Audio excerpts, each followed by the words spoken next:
Kae ngisor dhewe kae nyenengke kae. Wis dibekteni suarane do ora penak. Lho, suaraku ora penak piye Bagong? Mbok ya ora usah nganggo edan. Ora usah nganggo pekok. Waras e kula iki. Ning saora-orane kowe iki wis dicap karo para kawula. Dicap. Disetempel. Terus kula niku gaweane teng kelurahan lho. Gaweanmu apa? Nyetempeli. Layang-layang niku lho. Lah iya, disetempel nek kula niku mboten edan. Iya njaluk ngapura. Ndara Tesna ya ora penak omongane. Ya njaluk ngapura, Gong. Ya ming kowe iki pancen yo rada ndugal kewarisan kaya aku. Waduh, rungu ora, Truk? Ha iya. Padha Ndara Antasena. Heeh. Ya ming aku bagus kowe elek. Atos meneh. Rumasaku ora penak to iki. Ya wis tak tampa wong kowe ya elek tenan kok. Wonten wigaton napa Ndara rawuh mriki? Aku ora butuh karo kowe, butuh karo bapakmu. Angge monggo kula ming anu kok. Ming nakoni kok. Enten apa, Den? Kakek, wonten dawuh. Setemene nggonku ngirit marang para putra mau, sayekti njumbahke lawan impenku, Kek. Sampeyan ngimpi napa? Ana ing dina Sukara Kasing kepungkur aku ngimpi. Mongko wektune kuwi puspa tajem utawa kadara dasih ketitik. Sawise nggonku rampung nggone nglakoni nendra wis gagat bangun rahina.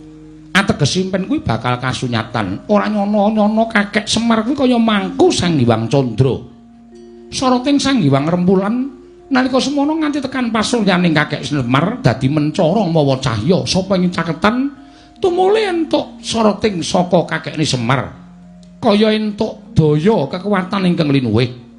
Tumuli aku matur marang Kakangku Antasena, Kakang Garwaca lan Kakang Antarja dene Kakang Abimanyu ndak kanthi sowan mrene ingkang wigati yen pancen Kakekne Semar kuwi bakal duwe sedya, duwe gegayuhan, marata aku kandhanana, aku paring ana dawuh. Merga kanthi cara mengkono aku bakal sak biyantu marang Kakekne Semar. Bot repoting Kakekne Semar aku ing bakal bantu marang panjenenganing Kakekna Yantaka. Piye iki?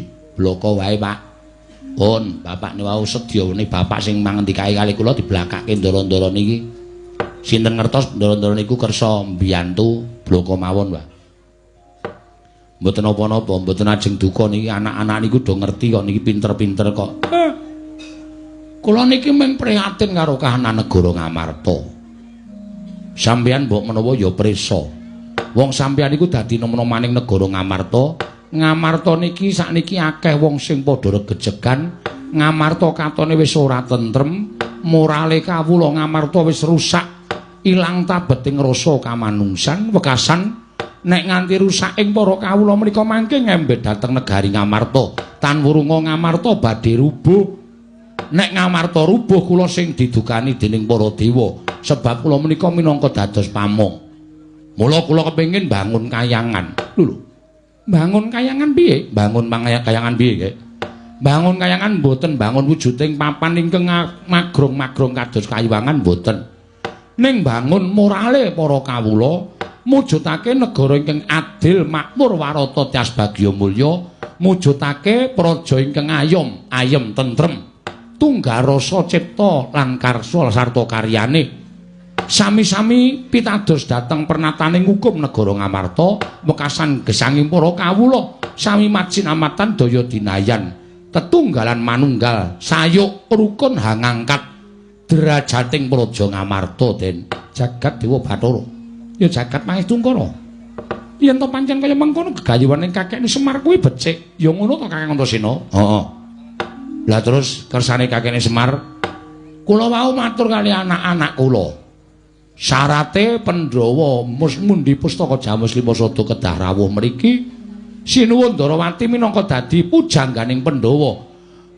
Mundi Sekar Wijaya Kusuma kedah rawuh mriki sinuwun Mandura kudu rawuh mrene merga tumrap kula nadyan sinuwun Mandura menika arang-arang sowan dhateng negari Ngamarta ning batose keng ing Mandura menika muhung doyong dhateng para Pandhawa.